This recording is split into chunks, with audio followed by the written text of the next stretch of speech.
السلام علیکم ورحمۃ اللہ وبرکاتہ۔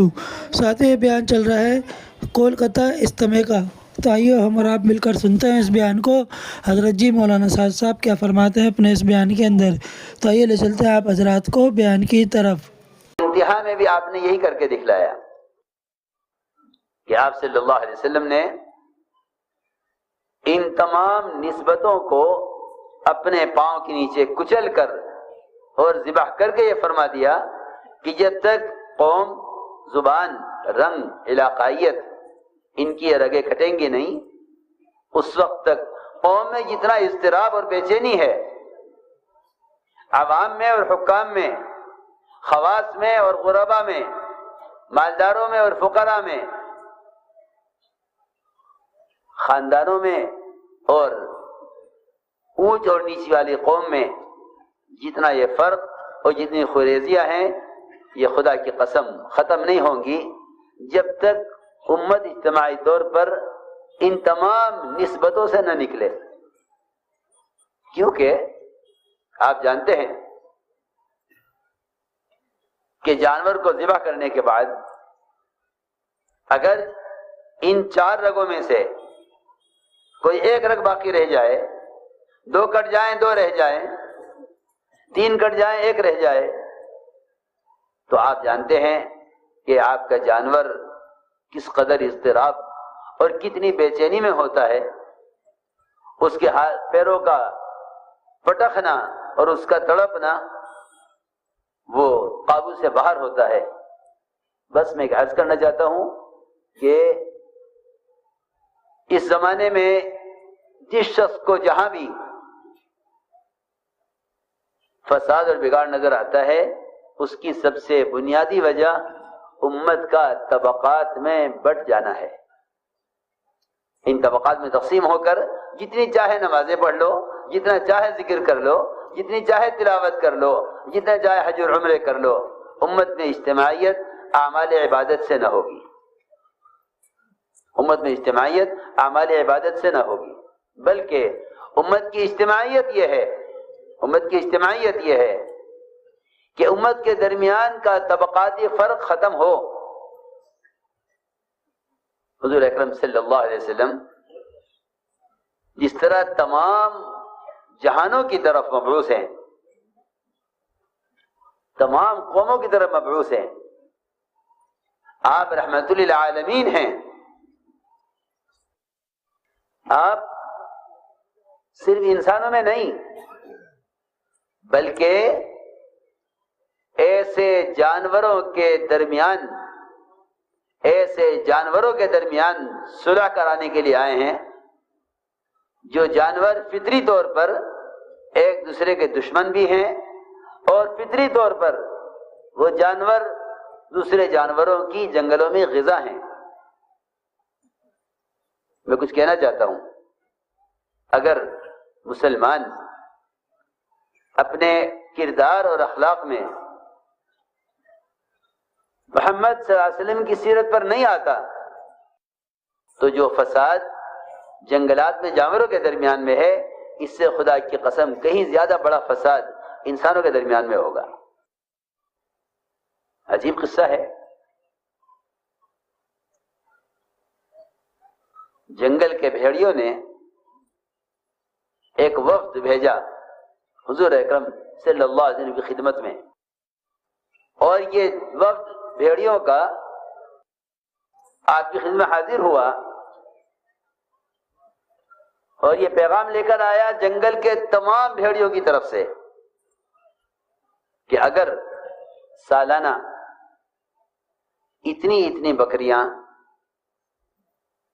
ہمارے لیے الگ کر دی جائیں تو ہم پورے جنگل کے بھیڑیوں کی طرف سے یہ وعدہ کرتے ہیں کہ کسی ریوڑ پر کوئی بھیڑیا حملہ نہیں کرے گا۔ یہ میں ایک مثال دے رہا ہوں اور میں آپ سب کی توجہ چاہوں گا۔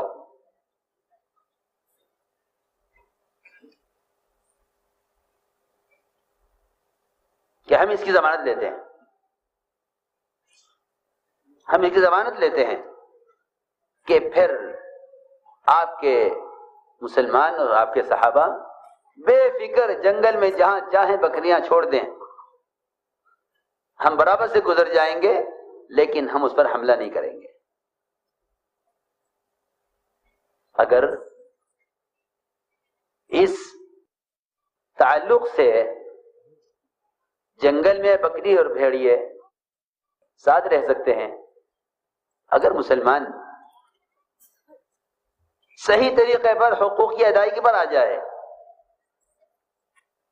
تو ان کے درمیان کے جھگڑے، ان کے درمیان کے فتنے، ملک ملک کے درمیان، صوبے صوبے کے درمیان، ضلع ضلع کے درمیان، خاندان خاندان کے درمیان، ان کے جھگڑے کیوں نہیں ختم ہو سکتے؟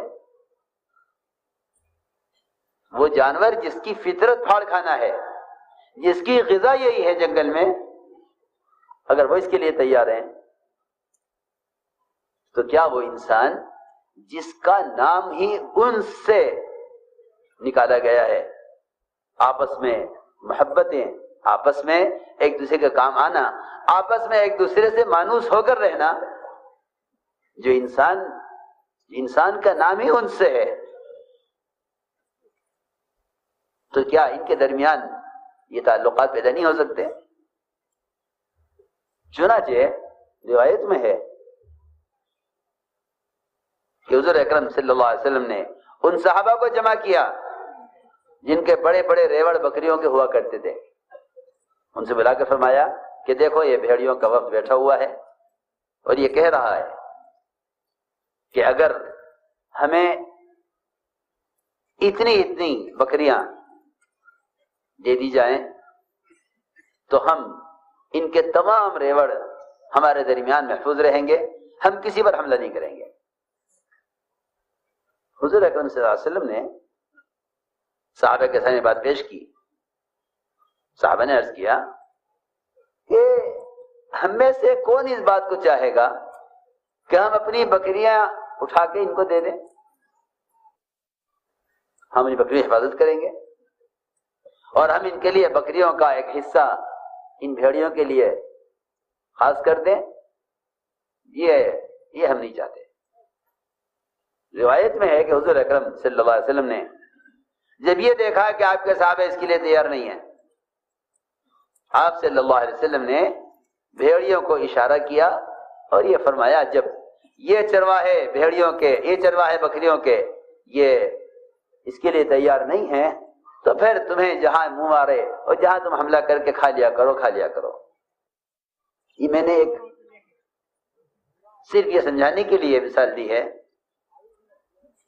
کہ آپ کی بعثت اور آپ کی آمد نے انسانوں میں نہیں صرف بلکہ جنگل کو ان درندوں کے درمیان بھی ایسی شکلیں پیدا کر دی تھیں کہ یہ آپس میں جنگلوں میں معمون ہو کر رہے ہیں۔ میرے محترم دوستو، حضور اکرم صلی اللہ علیہ وسلم کی بعثت اور آپ کی آمد،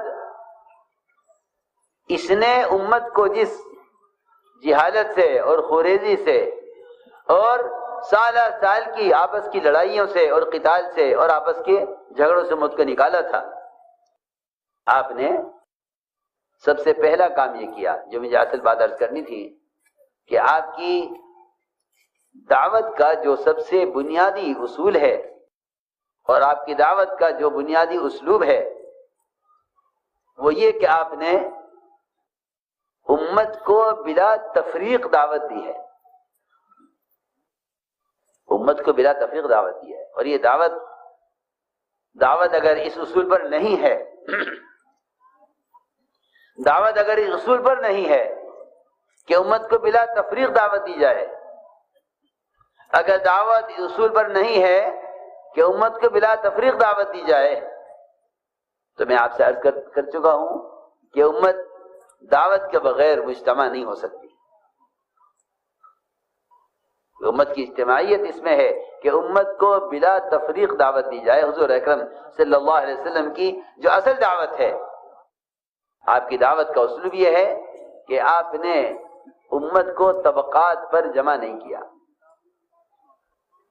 میں سب سے پہلے عرض کروں گا کہ حضور اکرم صلی اللہ علیہ وسلم نے امت کی اجتماعیت کو قائم کرنے کے لیے سب سے پہلے ان کو زبان کی بنیاد سے ہٹایا. میری بات بہت توجہ چاہے گی. کیوں؟ اس لیے کہ دنیا میں سب سے زیادہ زبانیں ہیں. نہ رنگ اتنے ہیں، نہ قومیں اتنی ہیں، نہ قبیلے اتنے ہیں. سب سے زیادہ زبانیں. نہ ملک اتنے ہیں، اتنی زبانیں. ایک ایک ملک میں کئی زبانیں ہیں. آپ نے سب سے پہلے ان کو زبان کی نسبت سے ہٹایا. اس لیے آپ کے ساتھ صہیب رومی، سلمان فارسی، بلال حبشی، ان کے رنگ مختلف، ان کی زبانیں مختلف، ان کے علاقے مختلف. آپ نے امت بنائی، طبقہ نہیں بنایا. امت بنائی. امت بنانے کے لیے آپ کے ساتھ ابتدا سے مختلف زبان کے لوگ ہیں.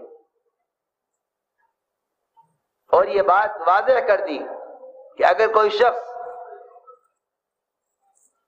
اپنے آپ کو اپنی زبان کی وجہ سے نبی کی نصرت اور مدد کا زیادہ حقدار سمجھتا ہے تو آپ صلی اللہ علیہ وسلم نے اس چیز کو پسند نہیں فرمایا. میں بہت اہم بات عرض کر رہا ہوں. ہم تو ان زبانوں میں الجھے، ان زبانوں میں لڑ رہے ہیں. یہ ساری زبانیں ختم ہونے والی ہیں. صرف ایک زبان باقی رہے گی، عربی زبان. جنت میں داخل ہونے والے ہر شخص کی زبان عربی ہوگی. لیکن دنیا میں یہ مختلف زبانیں بکھرے ہوئے ہیں. چنانچہ حضور اکرم صلی اللہ علیہ وسلم نے امت کے زبان میں بکھرنے اور تقسیم ہونے کو اتنا ناپسند اور اتنا برا سمجھا کہ ایک مرتبہ ایک حلقہ لگا ہوا تھا، جس حلقے میں صہیب و سلمان اور بلال رضی اللہ عنہ اجمعین یہ بیٹھے ہوئے تھے. معاذ بن جبل سید العلماء وہ بھی اس حلقے میں تھے.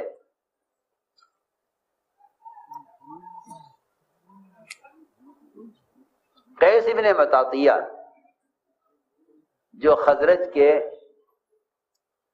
ایک صاحب تھے، وہ آئے اور کہنے لگے کہ تم لوگ فلاں ملک کے، تم لوگ فلاں زبان کے، تم لوگ فلاں زبان کے، تم سب مل کر محمد صلی اللہ علیہ وسلم کی اس دعوت کے کام پر وہ مدد نہیں کر سکتے جو مدد ہم کر سکتے ہیں.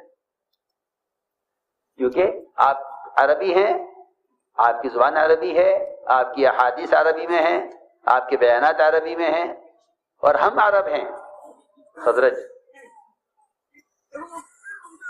جو کام ہم کر سکتے ہیں وہ تم نہیں کر سکتے، اور تم اس کام کے ایسے اہل نہیں ہو جیسے ہمیں، کیونکہ ہماری نبی کی زبان ایک ہے. بہت اہم بات ہے. باہر سے آنے والے دوسری زبان کے لوگ، ان کو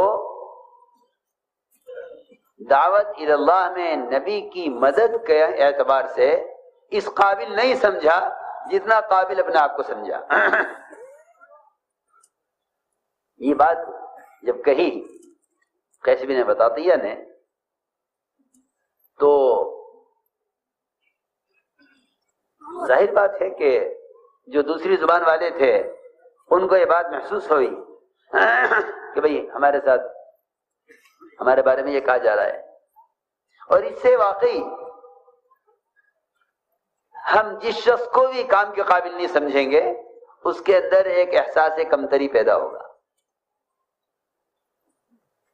اور میں عرض کرتا ہوں کہ امت کا جتنا نقصان ہوا ہے اور امت کی جتنی صلاحیتیں ضائع ہوئی ہیں وہ صرف احساس کمتری سے ضائع ہوئی ہیں. مولانا الیاس صاحب اللہ نے سب سے بنیادی کام یہ کیا کہ امت کے اندر سے احساس کمتری کو ختم کیا.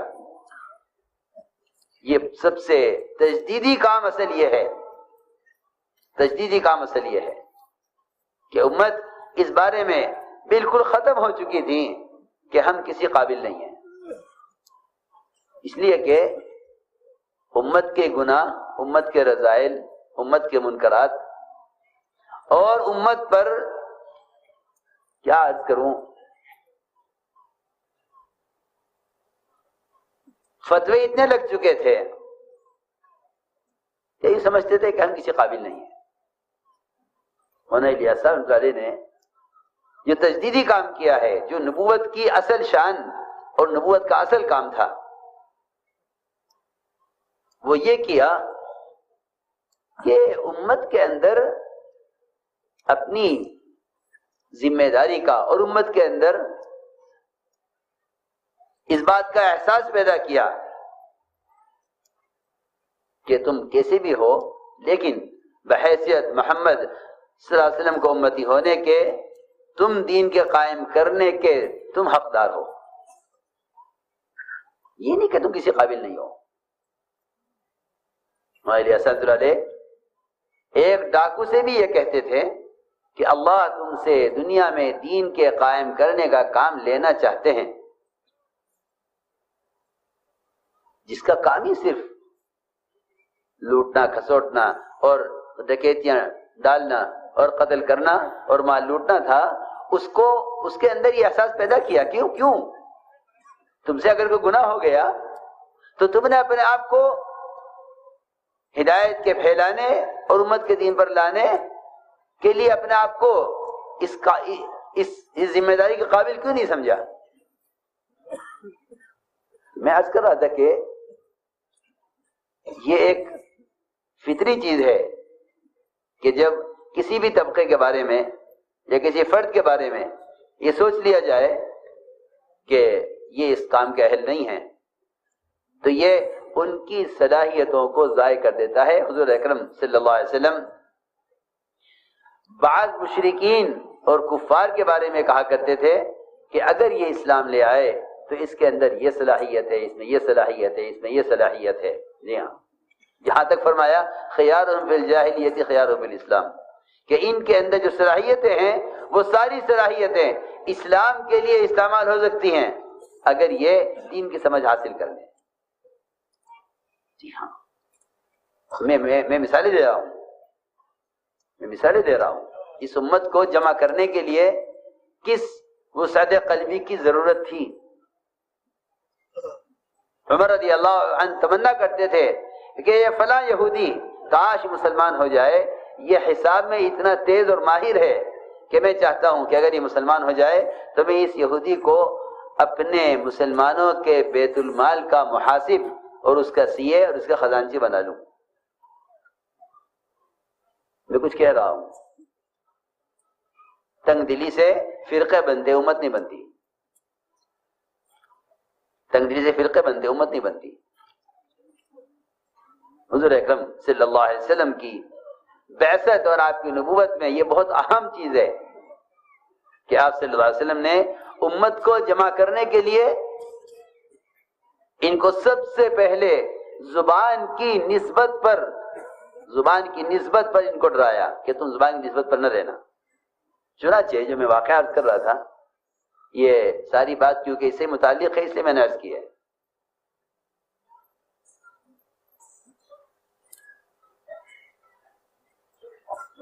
جب یہ بات کہی قیس بن مطاطیہ نے کہ یہ کیا کریں گے کام، ان کو عربی نہیں آتی، ہم عرب ہیں، ہم زیادہ حقدار ہیں نبی کے کام کے،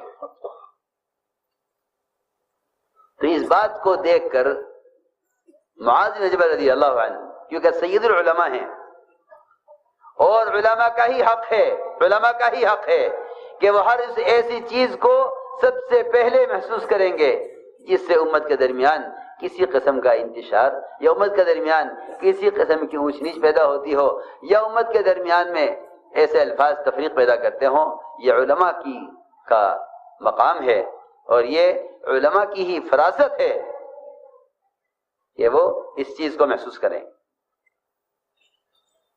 انہوں نے معاذ بن جبل رضی اللہ تعالیٰ عنہ، انہوں نے اس بات کو محسوس کر لیا اور یہ خیال کیا کہ یہ کہنا ان لوگوں کے بارے میں کہ یہ نبی کی مدد اور نصرت کے اہل نہیں ہے، کیونکہ ان کی زبان نبی کی زبان میں فرق ہے،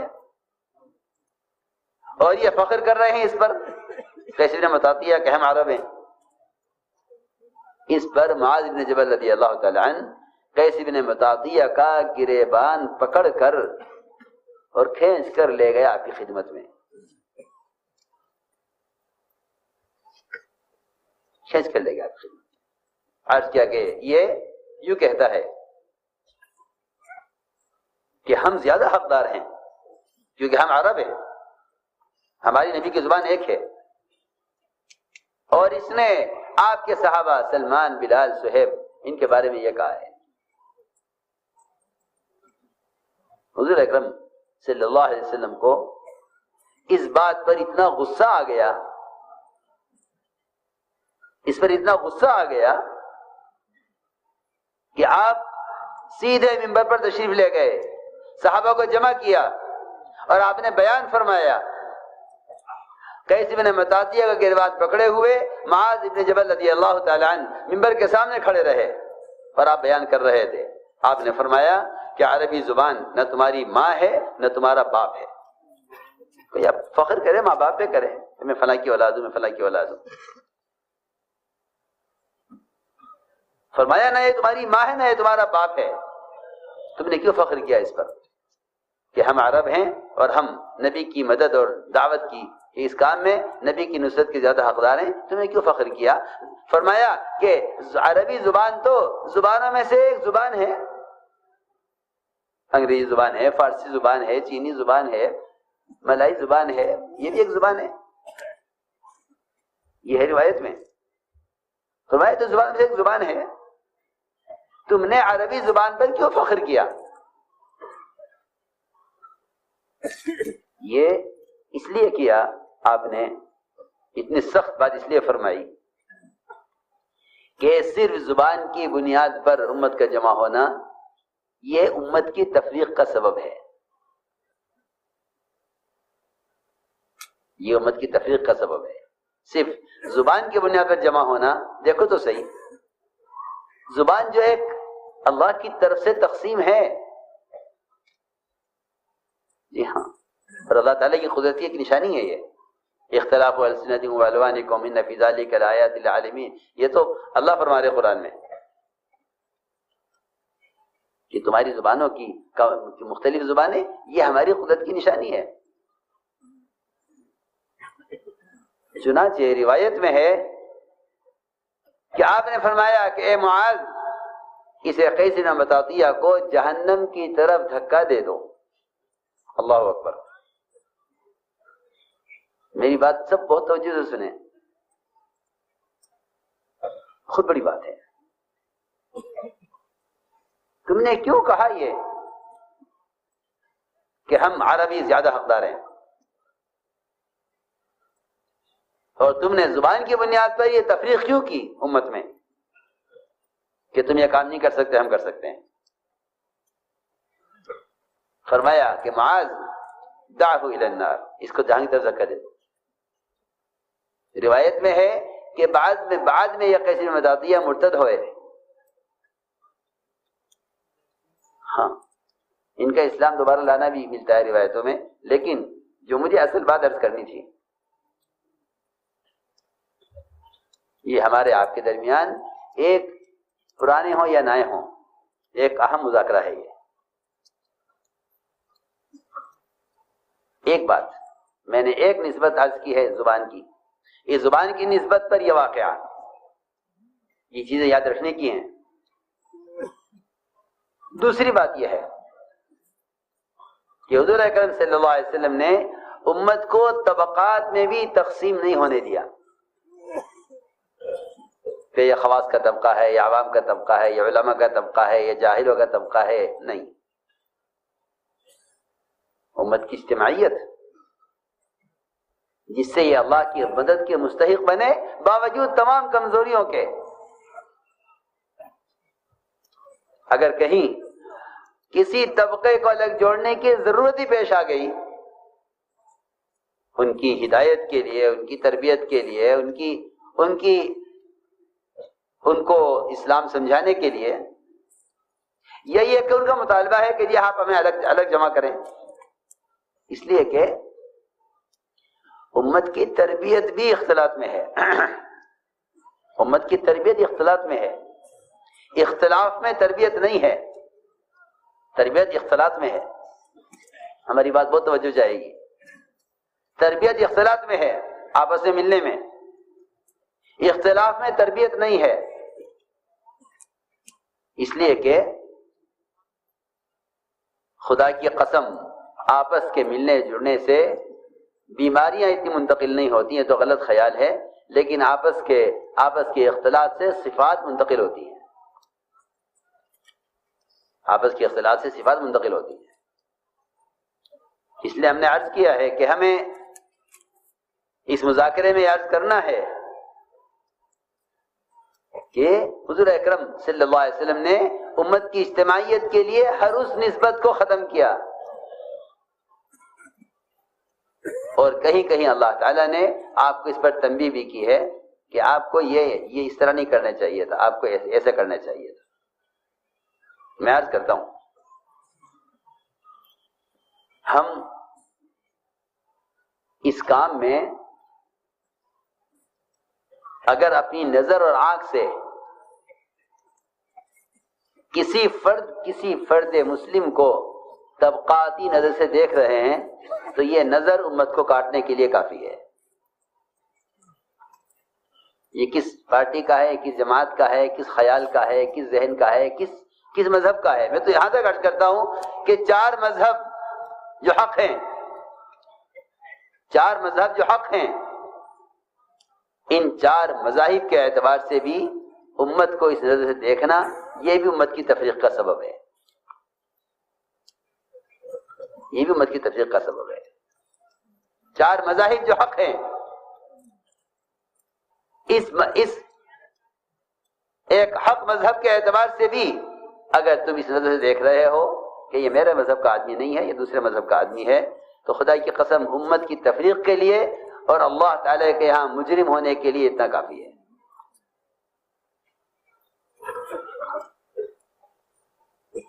چنانچہ ایک موقع ایسا آیا، ہمارے اجتماعات ہوتے ہیں، ساتھیوں خیال ہوتا ہے کہ ایک پنڈال خواص کا بنا دیا جائے جس میں خواص رہیں۔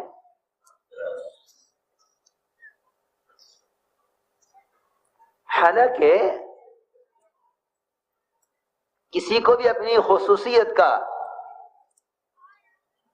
جو دھوکہ ہے وہ ختم نہیں ہوگا جب تک وہ عوام کے ساتھ ایسا نہ مل جائے جیسا نمک کو آٹے میں ملا دیا جاتا ہے۔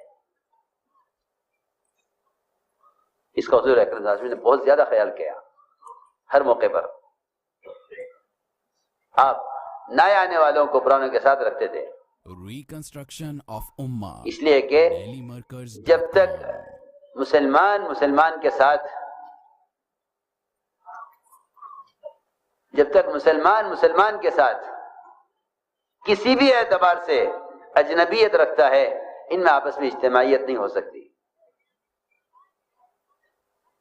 میں درمیان میں ایک بات عرض کر دوں کہ عمر رضی اللہ تعالی عنہ تشریف فرما تھے، اچانک اللہ کے راستے سے کوئی صحابی واپس آئے جن کا ہاتھ کٹ گیا تھا، اللہ کے راستے میں پہنچے سے ہاتھ کٹا ہوا تھا،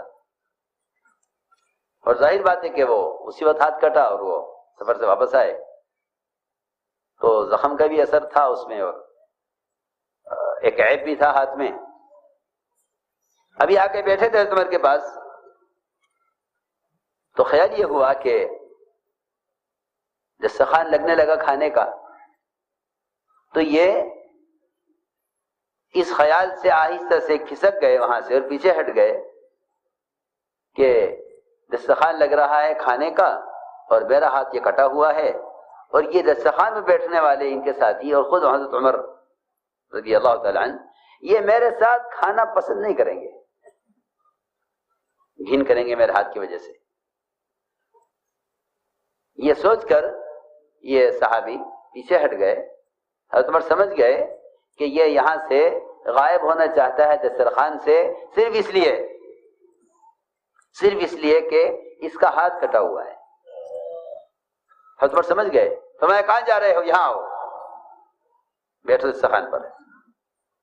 ان کو بٹھایا. جب کھانے کا برتن آیا، کھانے کا جب برتن آ کر رکھا گیا تو عمر رضی اللہ فرمایا کہ میں نے یہ قسم کھا لی ہے کہ جب تک تم اپنا کٹا ہوا ہاتھ اس کھانے میں نہیں گھما دو گے ہم میں سے کوئی کھانا نہیں کھائے گا. ہاں، محبتیں ایسے پیدا کی گئی تھی. غیروں نے تو مسلمانوں کو اچھوت بنایا ہے کوشش کر کے. آپ دیکھیں گے کہ میاں بیوی، باپ بیٹے، بھائی بھائی، بہن بھائی ایک پلیٹ میں نہیں کھا سکتے. اور یہ فیشن چل پڑا ہے اور ہمارے تبلیغ بھی داخل ہو گیا ہے کہ دسترخوان پر پلیٹیں رکھی جاتی ہیں الگ الگ سب کے لیے. حضور اکرم صلی اللہ علیہ وسلم سے صحابہ نے شکایت کی کہ یا رسول اللہ ہم کھانا کھاتے ہیں پیٹ نہیں بھرتا، کھانا کافی نہیں ہوتا. آپ نے جواب میں یہ نہیں فرمایا کہ کھانا زیادہ بناؤ، یہ نہیں فرمایا کہ فلاں دعا پڑھ لیا کرو. ارے سنو تو صحیح، میں کیا کہہ رہا. برکت کے لیے دعا نہیں بتائی، برکت کے لیے دعا نہیں فرمائی اس موقع پر. یوں برکت کی دعائیں اپنی جگہ ہیں. صحابہ نے عرض کیا ہم کھانا کھاتے ہیں پیٹ نہیں بھرتا، کھانا کافی نہیں ہوتا. فرمایا لعلکم تفترقون، تم الگ الگ کھاتے ہوگے. ظاہر بات ہے کہ میں تو نہیں سمجھتا کہ الگ الگ کھانے کا اس سے بڑھ کر کوئی مفہوم ہوگا کہ ہر ایک کے سامنے اس کی اپنی پلیٹ ہو اور وہ اپنی پلیٹ میں کھانا لے کر کھائے. کیونکہ جس برتن میں جتنے ہاتھ پڑتے ہیں اس برتن میں اتنی زیادہ برکت. آپ تو دیکھیں حدیثوں میں روایتوں میں دیکھیں کتنے قصے ہیں کہ جہاں سے لقمہ اٹھاتے تھے وہاں سے نیچے سے لقمہ ابلتا ہوا نظر آتا تھا. جی ہاں، طریقہ یہ تھا. یہ یہودیوں کے طریقے اور یہ اجنبی طریقوں نے امت کو پھاڑا ہے کہ الگ الگ کھاؤ. ایک دوسرے کے پلیٹ میں کھانے سے گھن کرتے ہیں. میں نے اس پر عرض کیا میں نے کہ اجتماعیت اور محبتوں کے پیدا کرنے کے جو بنیادی اصول تھے وہ ختم ہو گئے. ان کو یہاں ٹھہرا دو، ان کو الگ کر دو، ان کو وہاں کر دو، ان کو یہاں کر دو. یہ امت کو بانٹنے تقسیم کرنے کے طریقے ہیں، جمع کرنے کے طریقے یہ نہیں ہیں. چنانچہ رؤسائے مشرکین انہوں نے کہا کہ یہ آپ کے ساتھ فقراء صحابہ ہیں جن کی حیثیت ہمارے غلاموں کی بھی نہیں ہے، ہم ان کے ساتھ بیٹھنا پسند نہیں کرتے، ہم آپ کی بات سننا چاہتے ہیں. اور ظاہر بات ہے کہ کوئی مشرک یہ کہے آپ سے کہ ہم آپ کی بات سننا چاہتے ہیں، آپ تو حریص ہیں، ستانے والوں کی ہدایت چاہتے ہیں، انکار کرنے والوں کی ہدایت چاہتے ہیں، آپ کو جھوٹا کہنے والوں کی ہدایت چاہتے ہیں. پھر جو ہدایت کی طلب لے کر آ رہے ہیں آپ ان کی ہدایت کیوں نہ چاہیں گے؟ تو کہا جی ہماری حیثیت، ہمارا مزاج، ہمارا مقام ایسا ہے کہ ہم ان آپ کے غلاموں کے ساتھ بیٹھنا پسند نہیں کرتے. یہ صہیب، سلمان، بلال، آپ کے فقراء صحابہ، ان کپڑوں سے بو آتی ہے، بدبو آتی ہے، ان کے ساتھ بیٹھنا پسند نہیں کرتے. آپ نے فرمایا ٹھیک ہے، تو کیا چاہتے ہو کہ ہمارے لیے مذاکرے کا اور ہمارے لیے بیان کا اور ہمارے جوڑ کا الگ موقع، الگ وقت ہونا چاہیے، ہمارا جوڑ الگ ہونا چاہیے عوام الناس سے. فرمایا ٹھیک ہے. کب چاہتے ہو کہ فنا وقت؟ ٹھیک ہے. ایسا نہیں، آپ لکھ کر دیجئے کہ جب ہم آ کے بیٹھیں گے آپ کے پاس تو آپ کے صحابہ میں سے کوئی نہیں آئے گا. یہ لکھ کر دیجئے. روایت میں ہے کہ لکھا گیا کاغذ پر کہ ہاں یہ وقت ان کے جوڑ کا ہے. ادھر یہ رؤسائے مشرکین آ کر بیٹھے، آپ نے ان سے بات شروع کی کہ اسلام لے آویں. ادھر نابینا صحابی عبداللہ ابن ام مکتوم، وہ نابینا تھے، اندھے، نظر نہیں آتا تھا، دروازے پر سے چیخے علمنی یا رسول اللہ مما علمک اللہ، اللہ نے جو آپ کو سکھلایا ہے مجھے بھی سکھلا دیجیے۔ حضور اکرم صلی اللہ علیہ وسلم کو ان نابینا صحابی کے آنے سے ناگواری ہوئی، اور اس لیے ناگواری ہوئی کہ بھئی یہ وقت ان کے ساتھ بیٹھنے کا ہے، تم کسی دوسرے وقت آ جانا، تم تو اپنے ہو، ساتھ ہو، اسلام لا چکے ہو، تمہیں اس وقت آنے کی کیا ضرورت تھی؟ اللہ کی شان یہ کہ اللہ تعالیٰ اس موقع پر نابینا کو لائے۔ کوئی اگر بینا ہوتا وہیں سے دیکھ کر واپس ہو جاتا کہ یہ وقت ہمارا آنے کا نہیں ہے، یہ وقت ان کے لیے ہے۔ لیکن نابینا صحابی، انہیں نہیں معلوم کیا وقت ہے اور کیا ہو رہا ہے، آپ کی پیشانی بل آ گئے، اللہ تعالی نے اسی پر عبسہ نازل کی۔ یہ چیزیں قرآنوں کے سمجھنے کی بھی ہیں، اور یہ سارے اصول اور ضابطے امت کی اجتماعیت کے ہیں۔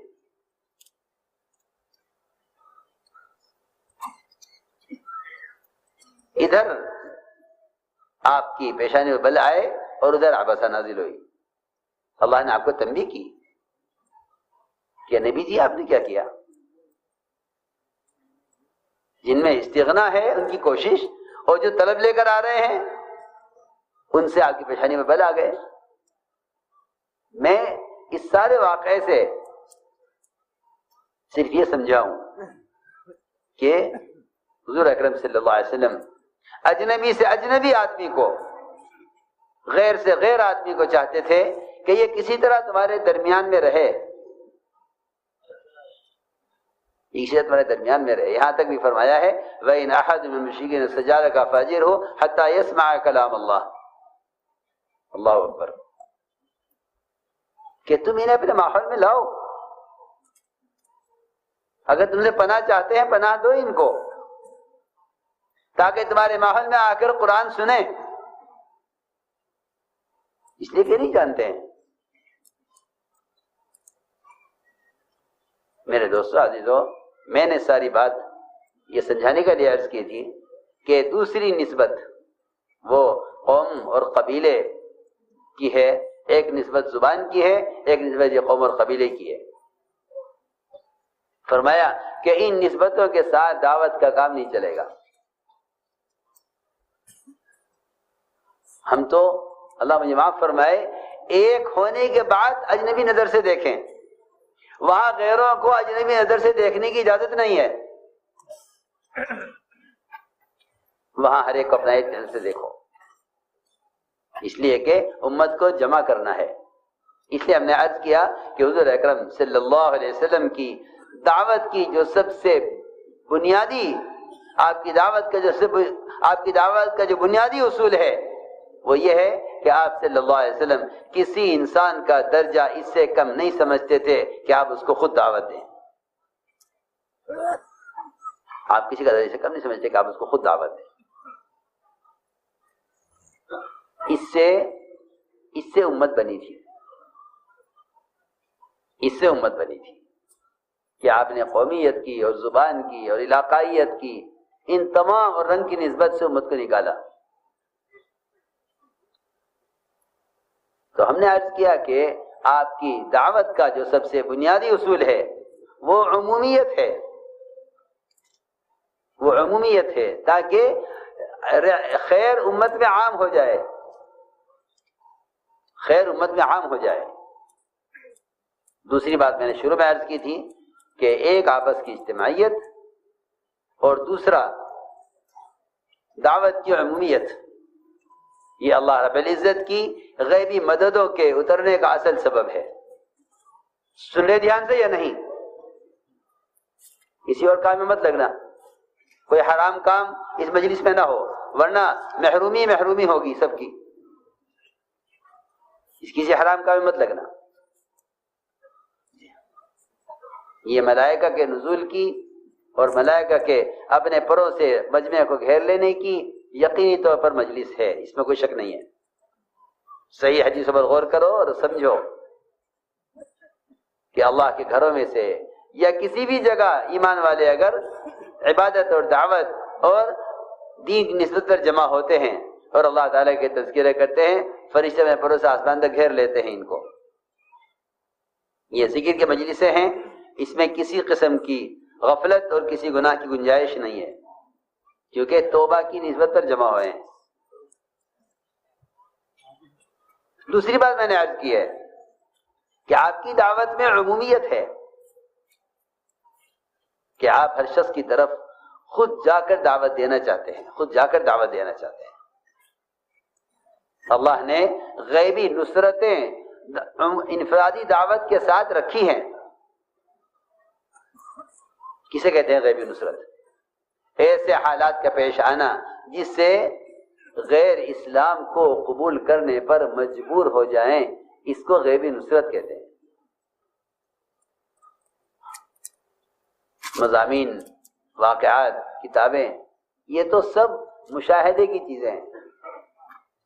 ہمیں جو سب سے بنیادی چیز ملی ہے وہ دعوت کے ساتھ ایسے واقعات کا پیش آنا غیب سے جس سے غیروں کے لیے سوائے اسلام کو قبول کرنے کا اور کوئی راستہ نہ ہو۔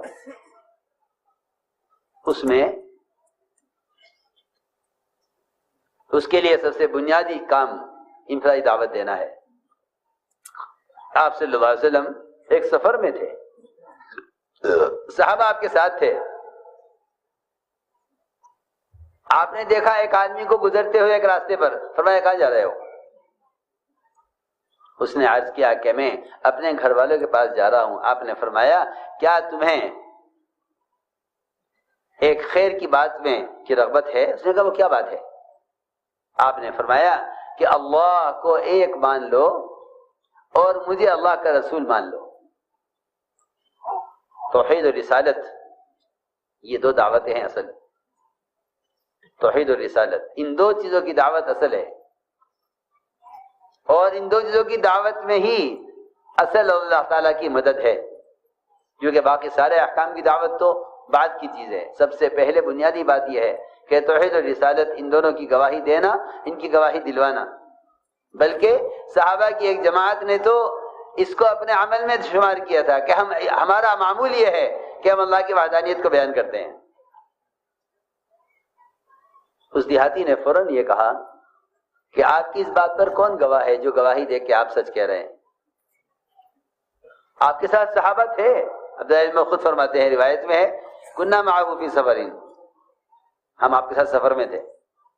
فرمایا آپ نے کہ اس وادی کے کنارے پر جو درخت کھڑا ہوا ہے، یہ درخت گواہی دے گا کہ میں اللہ کا رسول ہوں۔ وہاں سے درخت زمین پھاڑتا ہوا آیا اور آپ کے سامنے آ کر کھڑا ہو گیا۔ آپ نے 3 مرتبہ درخت سے گواہی لی، درخت نے 3 مرتبہ گواہی دی کہ بے شک آپ جیسا فرما رہے ہیں بات یہی ہے، بات یہی ہے۔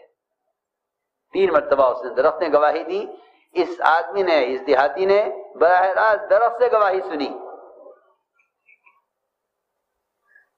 یہ گواہی سن کر اس نے اسلام قبول کیا اور یہ کہہ کر گیا کہ میں اپنی قوم کو دعوت دے کر انہیں آپ کے پاس لے کر آتا ہوں۔ میرے دوستو عزیزو، اللہ تعالیٰ کی غیبی مددیں وہ انفرادی دعوت کے ساتھ ہیں، بشرط یہ کہ ہم کسی کو اپنی محنت اور میدان سے باہر نہ سمجھیں۔ ہر ایک کو دعوت، ہر ایک کو دعوت۔ حضور اکرم صلی اللہ علیہ وسلم نے سفر ہجرت میں، جبکہ سفر بہت خطرے کا سفر تھا، آپ کی تلاش میں ہر طرف گھوڑے دوڑائے ہوئے تھے، انعامات کے اعلانات ہو رہے تھے کہ جو نعوذ باللہ آپ کو زندہ یا مردہ کی حال میں پکڑ لائے اس کے لیے انعامات ہیں۔ لیکن اس خطرے کے سفر میں آپ نے مشورہ بھی کیا کہ کدھر سے جانا چاہیے۔ صحابہ نے عرض کیا کہ یہ ایک راستہ ہے، مگر اس راستے میں ڈاکو رہتے ہیں، اس راستے میں ڈاکو رہتے ہیں۔ فرمایا کہ ہمیں ڈاکوؤں کے راستے سے ہی جانا ہے۔ کیوں؟ میرا عزیز دوستو، قرآن کا یہ وعدہ ہے اور یہ فیصلہ ہے کہ جو اللہ کا پیغام بندوں تک پہنچائیں گے اللہ قیامت تک ان کی حفاظت اس طرح کریں گے جس طرح اللہ نے محمد صلی اللہ علیہ وسلم اور آپ کے صحابہ کی حفاظت کی ہے. پکی بات ہے. بلغ ما انزل الیک من ربک فإن لم تفعل فما بلغت رسالتہ. آپ پر جو احکام نازل ہوئے ہیں اور جس کام کے لیے ہم نے آپ کو بھیجا ہے آپ اس کی دعوت خود جا کر دیجئے.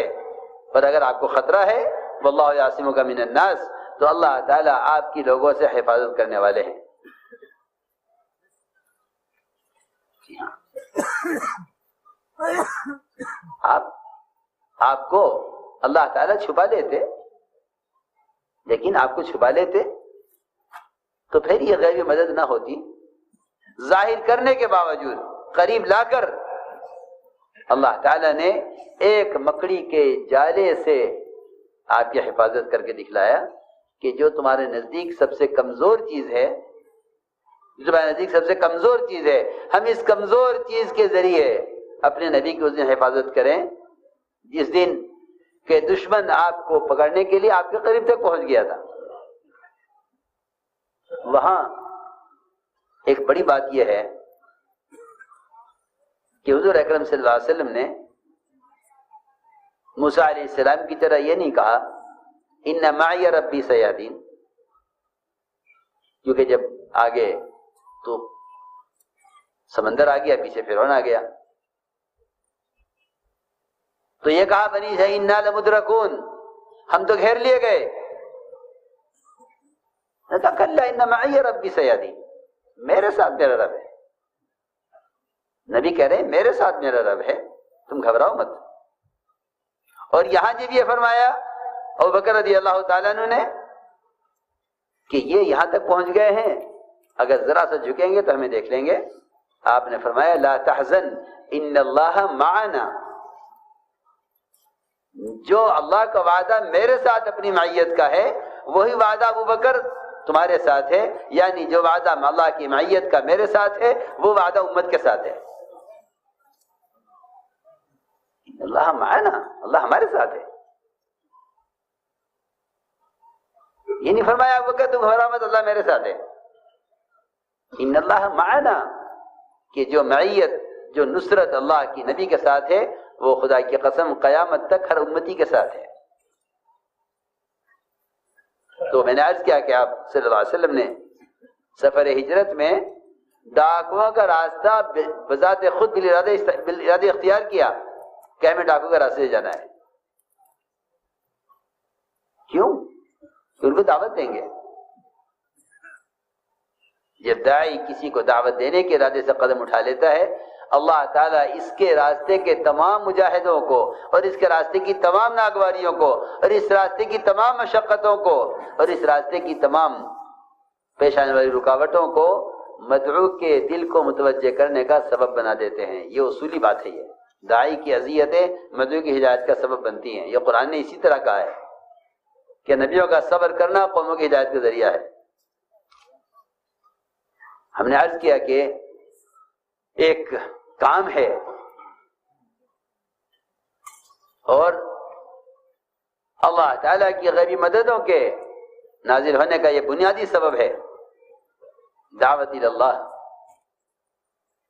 بشرط یہ کہ داعی امت کو طبقاتی نظر سے نہ دیکھے. یہ سب سے بنیادی چیز ہے. حضور اکرم صلی اللہ علیہ وسلم کے یہاں جب کوئی کسی ارادے سے آتا تھا، عمیر بن وہاب آپ کو قتل کرنے کے لیے چلے مکہ مکرمہ سے، کہا مکے والوں سے گھبراؤ مت، میں ابھی جاتا ہوں اور جاتے ہی تمہیں خوشخبری پہنچ جائے گی کہ میں نعوذ باللہ آپ کو قتل کر دیا. یعنی آنے والوں کا استقبال ایسا تھا. ہم تو یہ سوچتے ہیں کہ میرے بارے میں کوئی کیا خیال رکھتا ہے، مجھے اس کے بارے میں وہی خیال رکھنا چاہیے جو اس کا خیال میرے بارے میں ہے. جتنی دوریاں اور جتنی آپس میں رنجشیں ہیں اس کی بنیادی وجہ یہ ہے کہ ہمارا گمان اور خیال اور ہمارا ارادہ ایک مسلمان کے ساتھ وہ نہیں ہے جو محمد صلی اللہ علیہ وسلم کا اپنے قتل کے ارادے سے آنے والے کے بارے میں ہے۔ اللہ اکبر۔ آپ جانتے تھے یہ مکے سے چلے نہیں تھے، آپ کو معلوم ہو گیا تھا۔ انہوں نے عمیر بن وہب نے کہا مکے والوں سے کہ ابھی میں تمہیں خوشخبری سناتا ہوں، جا کر غلام سے کہا تلوار تیز کر، اور یہاں سے یہ تلوار لے کر گلے میں ڈال کر سیدھے پہنچے مدینہ منورہ۔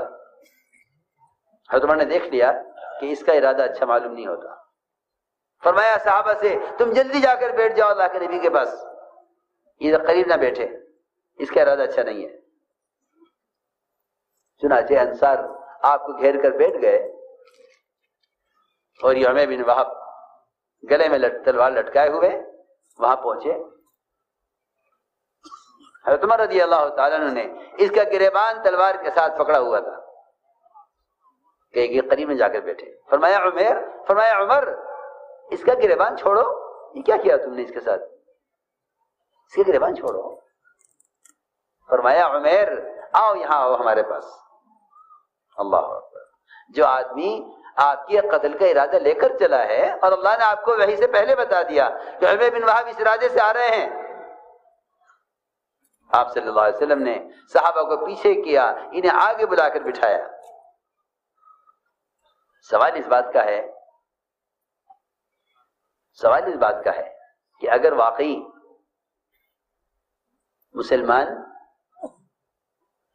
مسلمان کسی قوم، کسی قبیلے یا کسی خیال، کسی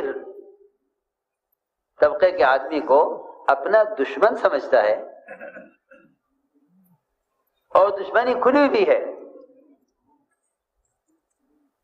یہاں سوال اس بات کا پیش آتا ہے کہ تم نے اپنے دشمن کے ساتھ وہ معاملہ کیا یا نہیں جو معاملہ محمد صلی اللہ علیہ وسلم کا اپنے ستانے والوں کے ساتھ ہے۔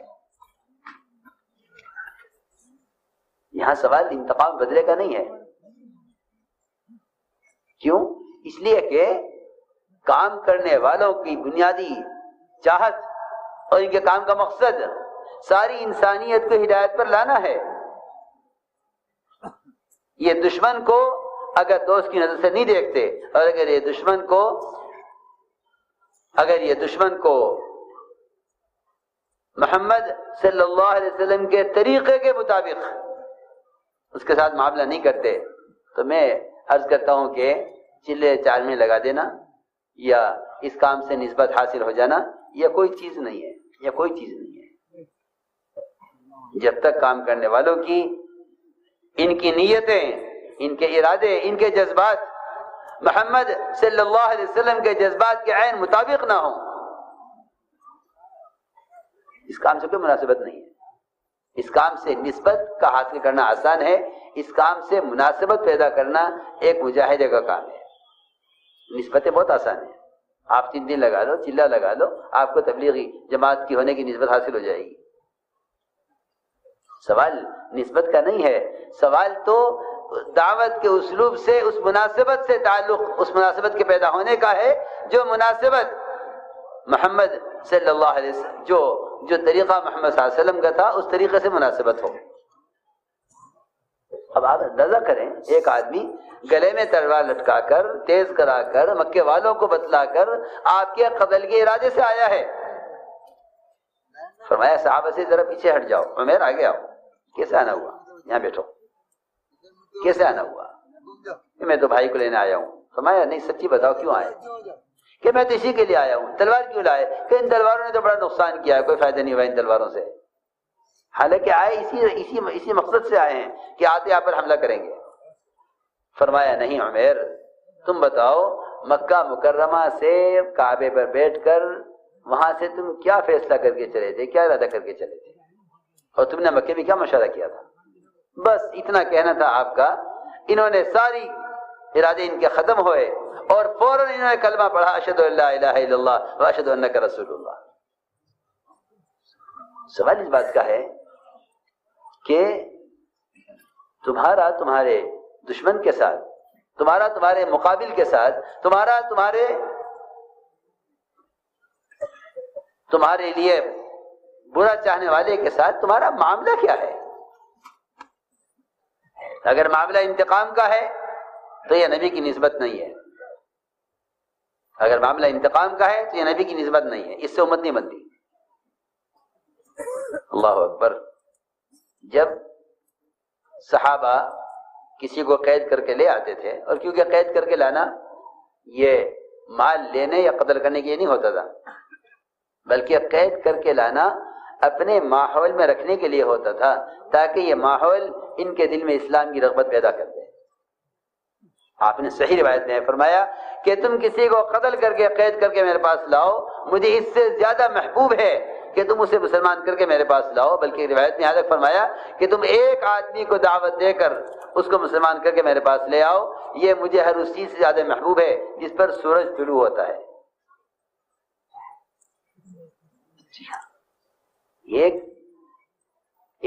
ایک انسان کی قیمت، نبی کہہ رہے ہیں ایک انسان کی، مسلمان کی نہیں کہہ رہا ہوں میں، ایک انسان کی قیمت، ایک انسان کی قیمت بتا رہے ہیں کہ ایک انسان کی یہ قیمت ہے، ایک انسان کی یہ قیمت ہے کہ تم اگر اس کو مسلمان کر کے میرے پاس لے آؤ.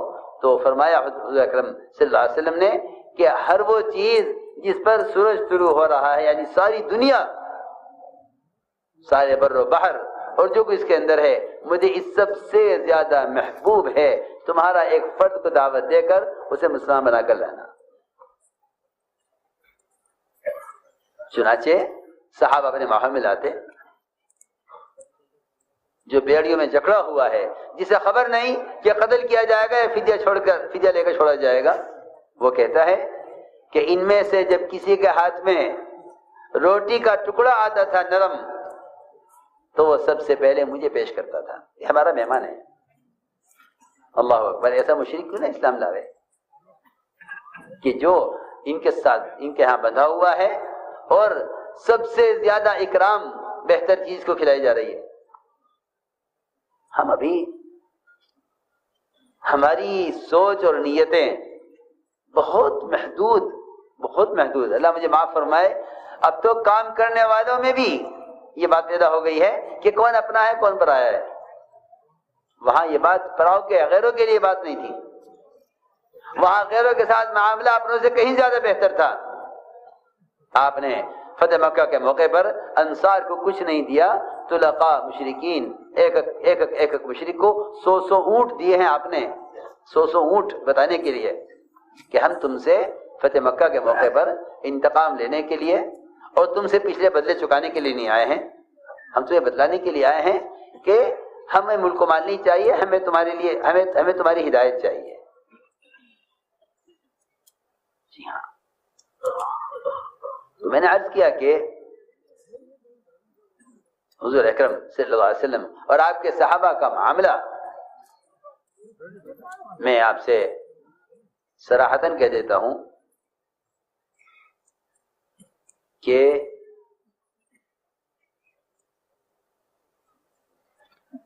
تعصب کسی بھی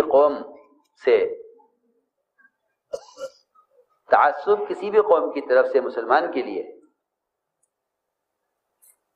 یہ خدا کی قسم پیدا نہیں ہو سکتا اگر مسلمان کے اخلاق اور معاملات وہ ہوں جو محمد صلی اللہ علیہ وسلم اور آپ کے صحابہ کے تھے. بالکل یہ یقینی بات ہے. میری بات صحیح ہے اور میں اس کو صحیح سمجھتا ہوں، چاہے سمجھ میں آئے یا نہ آئے. تعصب کے پیدا کرنے میں ہماری اپنی بد اخلاقی اور ہماری اپنی تنگ نظری اور ہمارے اپنے غیروں کے ساتھ اچھے معاملات اور اچھا معاشرہ اور اچھے اخلاق کا نہ ہونا، یہ تعصب کا سب سے بنیادی سبب ہے. ورنہ یہ ممکن ہی نہیں ہے کہ مسلمان سے کوئی تعصب رکھے. وہاں تو کہہ رہے ہیں کأنہ ولی حمیم، کہ تم اگر اخلاق سے پیش آؤ تو یہ تمہارا جگری دوست بنے گا. ولی حمیم. قرآن تو یہ کہہ رہا ہے، یہ تمہارا جگری دوست بنے گا۔ میں صراحتاً عرض کر دیتا ہوں کہ عصبیت وہ بد اخلاقی بد معاملگی سے پیدا کی جاتی ہے۔ ہاں، اگر مسلمان یہ اپنے اخلاق اور معاملات میں نبوت کے مزاج پر آ جائے تو میں قسم کھا کر کہہ سکتا ہوں، دعوے کے ساتھ کہہ سکتا ہوں کہ تعصب ختم ہو جائے گا، تعصب ختم ہو جائے گا۔ یہ قسم کھا کر کہہ سکتا ہوں کہ تعصب ختم ہو جائے گا اگر مسلمان صرف اخلاق پر آ جائے۔ اس کے اخلاق کا حال تو یہ ہے کہ اگر سلام بھی کرتا ہے کسی مسلمان کو تو پہلے شکل دیکھ کر پہچانتا ہے پھر سلام کرتا ہے۔ یہ قرب قیامت کی نشانیوں میں سے ہے۔ یہ غیروں کے ساتھ کیا معاملہ کرے گا جب یہ مسلمان کو سلام کرنے کے لیے بھی اس کی معرفت اور جان پہچان کا محتاج ہے کہ بھئی یہ کون صحابی کا آپ نے سلام کیا تھا؟ مجھے خبر نہیں کون ہے۔ مجھ سے ایک صاحب نے پوچھا آپ نے ان کو سلام کیوں کیا؟ میں نے کہا کیوں مسلمان سلام کیا؟ اچھا کوئی جان پہچان نہیں ہے؟ میں نے کہا کیوں؟ اس کا مطلب ہے کہ قیامت قریب آ گئی ہے کہ سلام اسے کیا جائے جس سے جان پہچان ہو۔ صحیح روایت ہے التسلیم بالمعرفہ من اشراط الساعہ، کسی کو پہچان کر سلام کرنا یہ قرب قیامت کی نشانیوں میں سے ہے۔ قرب قیامت کی نشانیوں میں سے ہے کسی کو پہچان کر سلام کرنا۔ میں نے عرض کیا کہ حضور اکرم صلی اللہ علیہ وسلم کا معاملہ آپ کو ستانے والوں کے ساتھ، آپ کو ستانے والوں کے ساتھ، وہ مجبور تھے اس بات سے، بالکل مجبور تھے کہ آپ کے اخلاق اور آپ کی سخاوت انہیں یا تو راستے سے ہٹا دیتی تھی یا ان کو راستے پر لے آتی تھی۔ اس لیے میرے عزیز دوستو، سب سے بنیادی بات یہ ہے کہ ہم جتنی ہماری جماعتوں کی نقل و حرکت ہو رہی ہے، اگر یہ نقل و حرکت صحابہ کی طرح سخاوت کے ساتھ، اکرام کے ساتھ اور حقوق کے ادا کرنے کے ساتھ ہو تو میں تو سمجھتا ہوں کہ صحابہ کے زمانے کے اسلام کا تمام اقوام باطلہ کے درمیان اسلام کا تعارف کرانے کے لیے ان جماعتوں کی نقل و حرکت، یہ جماعتوں کی نقل و حرکت کافی ہے۔ ریکنسٹرکشن آف امہ ڈیلی میں کچھ اہم بات کہہ گیا ہوں۔ تمام اقوام باطلہ کے درمیان صحابہ کے زمانے کے اسلام کا تعارف کرانے کے لیے ہماری جماعتوں کی نقل و حرکت کافی ہے۔ اگر خدا کی قسم ان کے دلوں میں ان کی ہدایت کی تمنا ہو اور ان کے ملک و مال کی حرص نہ ہو، کیونکہ یہ دو بیماریاں اندر ہیں، یہ دو بیماریاں اندر ہیں کہ ہم ان کے طریقوں کے پابند ہیں، ان کے ملک و مال کے حریص ہیں اور ان کی ہدایت کی طلب نہیں ہے جیسی ہونی چاہیے۔ ایسے میں اگر مغلوب ہو کر مسلمان نہ رہے تو کیوں نہ رہے؟ اس لیے کہ مسلمان کے غالب آنے کے لیے یہ 3 شرطیں ہیں۔ پہلی شرط یہ ہے کہ ان کی ہدایت کی تمنا ہو، دوسری شرط یہ ہے کہ ان سے انتقام کا جذبہ نہ ہو، تیسری شرط یہ ہے کہ ان کے ملک و مال کی حریص نہ ہو، ان کے ملک و مال کی حریص نہ ہو۔ اس لیے کہ جو آدمی غیروں کے ملک و مال کا حریص ہوگا وہ ان کی ہدایت کا ذریعہ نہیں بن سکتا، پکی بات ہے، یہ پکی بات ہے۔ اور یہ بیماری اندر ہے، یہ 2 چور ہیں دلوں میں ہمارے کہ ہم غیروں کے ملک و مال کے حریص ہیں، ان کی ہدایت کے حریص نہیں ہیں۔ اللہ تعالیٰ نے جو کچھ لے کر مسلمانوں کو دیا تھا اس شرط پر دیا تھا، اس بات پر کہ وہ ان کے ملک و مال کے حریص نہیں تھے۔ وَأَوْرَثَكُمْ أَرْضَهُمْ وَدِيَارَهُمْ وَأَمْوَالَهُمْ وَأَرْضًا لَمْ تَطَئُوهَا، ہم سب دے دیں گے تمہیں مگر تم اس کے طالب مت بنو، اور اگر تم اس کے طالب ہو تو پھر تمہیں مغلوب ہو کر رہنا پڑے گا۔ اس لیے سب سے اہم چیز وہ یہ ہے کہ مسلمان ہر حق والے کا حق ادا کرے، اس لیے کہ اسلام کو سمجھایا نہیں جا سکتا حقوق کی پامالی کے ساتھ. اپنا حق معاف کر دو کیونکہ تمہیں اپنا حق اللہ سے لینا ہے. میری بات دھیان سے سننا. اپنا حق معاف کر دو کیونکہ حق اللہ سے لینا ہے. حدیبیہ میں جو شرطیں لگی، آپ کو ہم طواف نہیں کرنے دیں گے، مسجد حرام ساری دنیا کی مساجد کا قبلہ ہے، ہم آپ کو عمرہ نہیں کرنے دیں گے، آپ یہاں سے واپس جائیے، اور ہمارا کوئی آدمی آپ کے پاس آئے گا ہم واپس نہیں کریں گے، ہمارا کوئی آدمی آپ کے پاس آئے گا آپ کو واپس کرنا پڑے گا. اور شرطیں لگائی. سب سے بنیادی شرط یہ ہے کہ رسول اللہ نہیں لکھنے دیں گے. ساری شرطیں منظور. کیوں؟ تم اپنے جذبات کو حکم پر قربان کرو، ہم تمہیں فوراً فتح دکھلائیں گے. تو اپنے جذبات کو حکم پر قربان کرو، ہم فتح فوراً دکھلائیں گے. اللہ کی شان. وہاں سے ہٹے نہیں تھے کہ سورہ فتح نازل ہو گئی. صحابہ کرام فرماتے ہیں کہ لوگ سمجھتے ہیں کہ مکہ پر حملہ فتح مکہ ہے. نہیں، مکہ پر حملہ فتح مکہ نہیں ہے، حدیبیہ فتح مکہ ہے. کہ تم جذبات کو قربان کر دو حکم پر. وہاں سے ہٹے نہیں کہ سورہ فتح نازل ہو گئی. اس لیے میں نے عرض کیا کہ ہر حق اور باطل ان دونوں کی ایک حد ہے جہاں تک ان کو پہنچنا ہے. حق اپنی حد کو پہنچ کر غالب آئے گا اور باطل اپنی حد کو پہنچ کر مغلوب ہوگا. لیکن ہمیں صاف صاف آپ سے عرض کر دیتا ہوں کہ ہم باطل کو اس کی انتہا تک پہنچنا نہیں دیتے اپنی غلطیوں کی وجہ سے، کہ باطل کو اس کی انتہا تک پہنچنے دو. اور میں سب صاف کہتا ہوں کہ باطل کے اپنی انتہا تک پہنچنے کے لیے وہ اصول اور ضابطے ہیں جو محمد صلی اللہ علیہ وسلم کے ضابطے تھے. میری بات توجہ چاہے گی بہت، کہ مسلمان عبادات میں، معاملات میں، اخلاق اور معاشرے میں جب تک مسلمان اتباع سنت پر پوری طرح نہیں آئے گا اور اجتماعی طور پر کامل دین پر قائم نہ ہوگا، اس وقت تک مسلمان مغلوب رہے گا. چنانچہ معاملات میں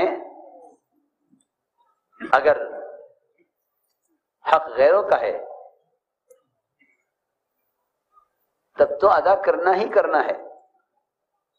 اگر حق اپنا بنتا ہے، حق اپنا بنتا ہے، حق اپنا بنتا ہے تو جنہیں اپنا حق مخلوق سے لینا ہوتا ہے وہ لڑتے ہیں، اور جنہیں اپنا حق خالق سے لینا ہوتا ہے وہ نہیں لڑا کرتے. چھوڑ دو، بہت آسان بات ہے. لڑتے وہ ہیں آپس میں جنہیں حق مخلوق سے لینا ہوتا ہے، اور جنہیں حق خالق سے لینا ہوتا ہے وہ آپس میں لڑا نہیں کرتے. نہیں لڑتے، ہم اب خالق سے اپنا حق خالق سے لیں گے. جی ہاں، بہت آسان بات ہے. لڑتے وہ ہیں جو مخلوق سے حق چاہتے ہیں. اس لیے کہ ظالم کون ہے، مظلوم کون ہے؟ جب یہ اللہ تعالیٰ کے علم میں اور نظر میں ہے پھر کیا پرواہ ہے؟ پھر کیا پرواہ ہے؟ کہ صبر ایک واحد چیز ہے، صبر ایک واحد چیز ہے جس سے باطل اپنی انتہا کو پہنچ جاتا ہے جلدی، لیکن مسلمان کی بے صبری باطل کی مدت کو بڑھاتی ہے. سمجھے نہیں؟ مسلمان کی بے صبری، ہاں، مسلمان کی بے صبری یہ باطل کی مدت کو بڑھاتی ہے.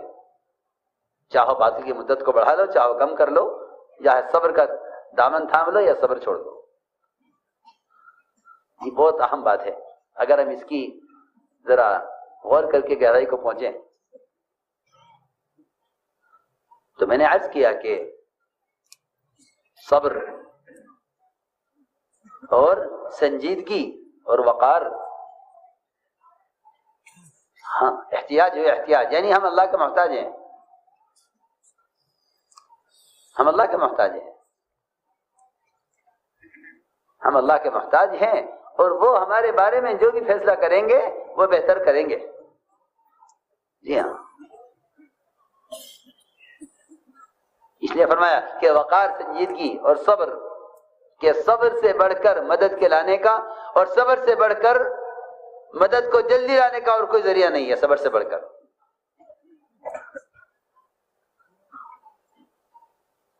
اس لیے فرمایا کہ جس کا حق ہے اس کا حق ادا کر دو اور اپنے حق کا مطالبہ اللہ سے کر لو.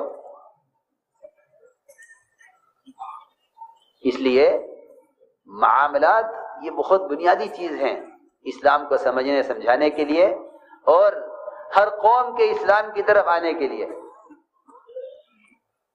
اخلاق اور معاملات، اخلاق اور معاملات. اچھا معاشرہ مل جائے گا غیروں میں بھی، لیکن اخلاق اور معاملات اس کا ہر آدمی پیاسا ہوتا ہے. عجیب واقعہ لکھا ہے، حیض صاحب نے نقل کیا ہے. علی رضی اللہ تعالی عنہ بازار کی طرف نکلے، دیکھا کہ ایک یہودی حضرت علی کی زرہ لیے ہوئے ہے. زرہ پہچان نہیں لے کر، زرہ ایک مہنگی چیز ہوتی ہے، جنگ میں پہننے والا کرتا ہوتا ہے لوہے کا، دیکھ کر پہچان گئے. اور یہ زرہ کھوئی ہوئی تھی، حضرت علی اس کی تلاش میں تھے، پہچانتے تھے اپنی زرہ، دیکھ کر پہچان لیا اور یہ کہا یہودی کی زرہ میری ہے. یہودی نے کہا نہیں زرہ میری، آپ کی نہیں ہے. ٹھیک ہے، ایک مقدمہ ہے، ایک چیز ہے، یہ کہتے ہیں ہماری ہے، یہ کہتے ہیں ہماری ہے. چلو عدالت میں، چلو عدالت میں فیصلہ ہوگا. عدالت میں گئے، شرح قاضی، حضرت علی کے بنائے ہوئے قاضی، حضرت علی کے بنائے ہوئے قاضی، شرح حضرت علی کے بنائے ہوئے قاضی،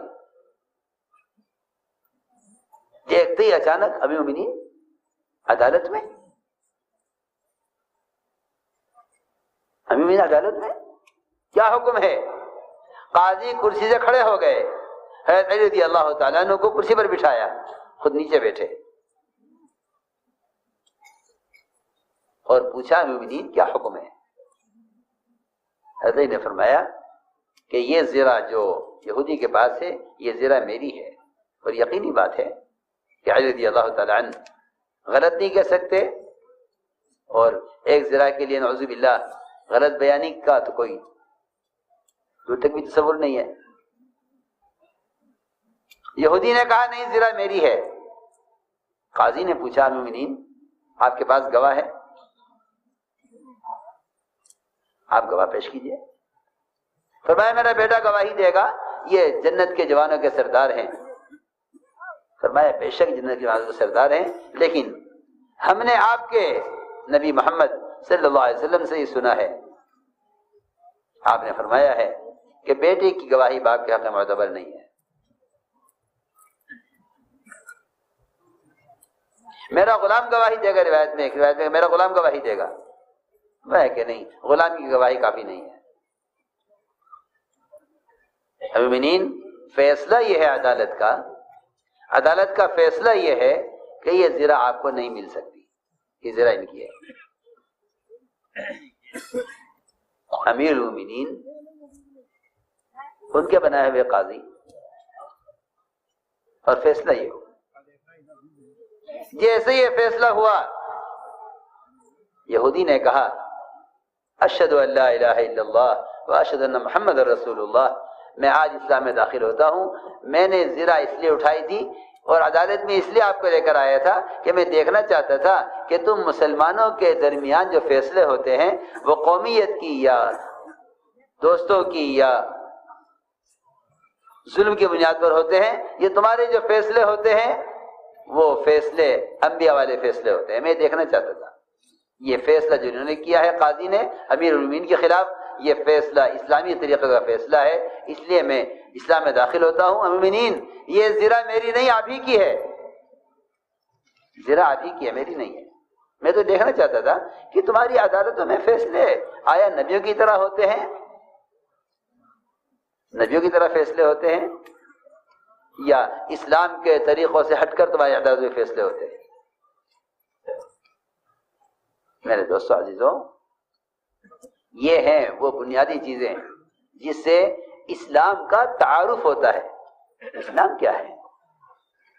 میں آپ سے صاف عرض کر دیتا ہوں کہ نماز، روزہ، حج اور زکوٰۃ یہ اسلام کے تعارف کی چیزیں نہیں ہیں، یہ تو اسلام داخلے کی شرائط ہیں کہ جو آدمی یہ نہیں کرے گا وہ اسلام میں داخل نہیں ہے۔ یہ تو اسلام میں داخلے کی شرائط ہے۔ ہم دیکھیے، جب کسی کو اسلام سمجھایا جاتا تھا اور کسی کو اسلام کے لیے بیعت کیا جاتا تھا تو اس کو بتایا جاتا تھا کہ آپ کے اسلام میں داخل ہونے کی یہ شرائط ہوں گی۔ فرائض اسلام میں داخلے کی شرائط ہیں۔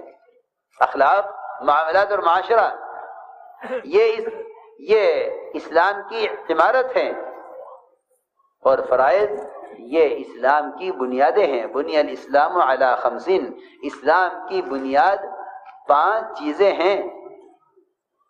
5 چیزوں پر نہیں بلکہ 5 چیزیں اسلام کی بنیاد ہیں۔ پھر اسلام کیا ہے؟ اسلام اس عمارت کا نام ہے جو ان بنیادوں پر اخلاق اور معاملات اور معاشرے کی شکل میں قائم کیے جاتے ہیں۔ یہ اسلام کی عمارت ہے۔ ہر عمارت ہر جگہ عمارت سے پہچانی جاتی ہے۔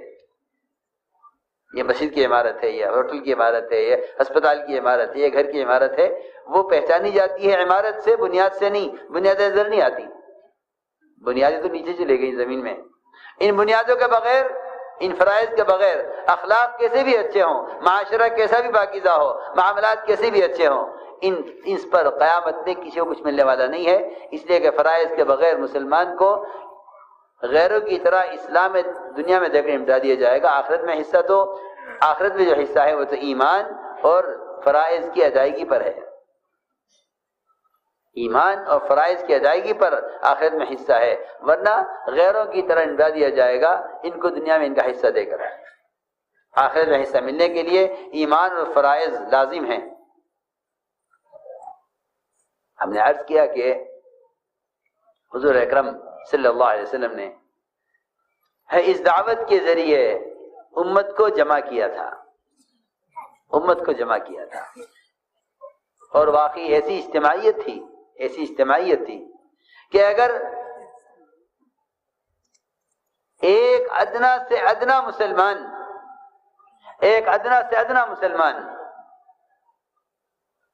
اگر کسی ایسے مشرک کو امان دے دے جس کو سب قتل کرنا چاہتے ہوں، تو یہ اس ایک ادنا مسلمان کے امان دینے سے یہ مشرک سارے 100% مسلمانوں کے درمیان مامون ہو جاتا تھا، محفوظ ہو جاتا تھا۔ اسے کوئی کچھ نہیں کہہ سکتا۔ کیوں؟ ایک مسلمان نے امان دے دی۔ یہاں ہمارے اس زمانے میں مسلمانوں کے آپس کے تفرق کا حال یہ ہے کہ اگر مسلمان کی ایک جماعت ایک فرد کو معاف کر دے گی تو دوسری جماعت معاف نہیں کرے گی کہ ہم معاف نہیں کرتے۔ مسلمان کو معاف کرنے سے وہی آدمی انکار کرے گا جو اپنے لیے اللہ سے معافی کا طالب نہیں ہے۔ مسلمان کو معاف کرنے سے وہ انکار کرے گا جو اپنے لیے اللہ سے معافی کا طالب نہیں ہے۔ اس لیے کہ یہی حکم فرمایا ہے فاعفوا واصفحوا الا تحبون ان یغفر اللہ لکم۔ فاعفوا واصفحوا الا تحبون ان یغفر اللہ لکم، کہ معاف کر دو، درگزر کر دو۔ کیا تم نہیں چاہتے کہ اللہ تمہیں معاف کر دے؟ تو ساتھ تھا بیان عالم امیر حضرت جی مولانا سعد صاحب کا۔ اس بیان کے متعلق آپ کی جو بھی رائے ہو آپ اپنی رائے ہمارے ساتھ ضرور شیئر کریں۔ پھر ملیں گے اسی طرح اور کوئی نئے بیان اور کوئی نئی اپڈیٹ کو لے کر۔ جب تک آپ حضرات اپنی دعاؤں میں ہمیں یاد رکھنا، اب آپ لوگ ہمیں دے اجازت۔ السلام علیکم ورحمۃ اللہ۔